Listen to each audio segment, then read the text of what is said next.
लक्षवेधी क्रमांक 16 अध्यक्ष महोदय वितरित केल्याप्रमाणे संभाजीनगर येथे लक्ष्मण तुकाराम कल्ले यांनी अवैध अनुसूचित जमातीमधील मन्नेर वारलू जमातीचे जात वैधता प्रमाणपत्र प्राप्त करून 28 वर्ष नोकरी करीत आहे। त्यांच्या परिवारातील सर्व कुटुंबाला 28 लोकांना त्यांना त्या ठिकाणी हे प्रमाणपत्र प्राप्त झालेले आहे। ह्याच्यामध्ये माननीय न्यायालयात देखील खटला चालला। माननीय न्यायालयाने त्याच्यामध्ये ठपका ठेवून हे त्या ठिकाणी तत्कालीन सह आयुक्त संगीता चव्हाण यांना दंड ठोठावण्याबाबत सांगितलं।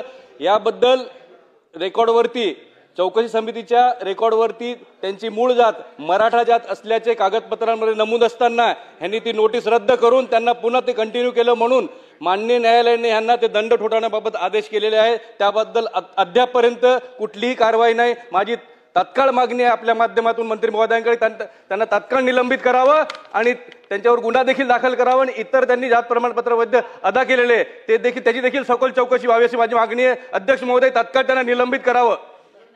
चला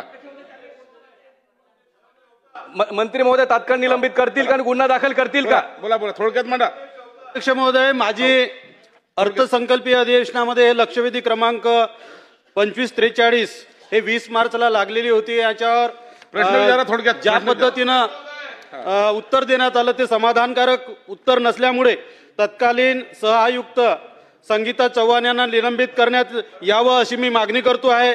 माननीय मंत्री महोदय आणि याचा सविस्तर अशा पद्धतीनं या चौकशी करून SIT चौकशी करून निलंबित करावं अशी मागणी करतोय। चला मंत्री महोदय अध्यक्ष महोदय, सन्माननीय राजेशजी पाडवी आणि रामदासजी बसराव यांनी अनुसूचित जमाती पडताळणी समिती औरंगाबाद येथे उत्तर घ्या कार्यरत असलेल्या जॉईंट डायरेक्टर सौ संगीता चव्हाण बद्दल सभागृहातल्या सर्व आदिवासी आमदारांच्या भावना आणि 1,35,00,000 आदिवासी समाज जो या अवैध प्रमाणपत्र अवैध जातीचं वैधता प्रमाणपत्राच्या बाबत महाराष्ट्रामध्ये आदिवासी समाजामध्ये असलेली निराशा हा भाग घेता आणि सभागृहाच्या सर्व सन्माननीय सदस्याच्या भावना लक्षात घेता सौ संगीता चव्हाण यांना निलंबित करण्यात येत आहे। वा चला।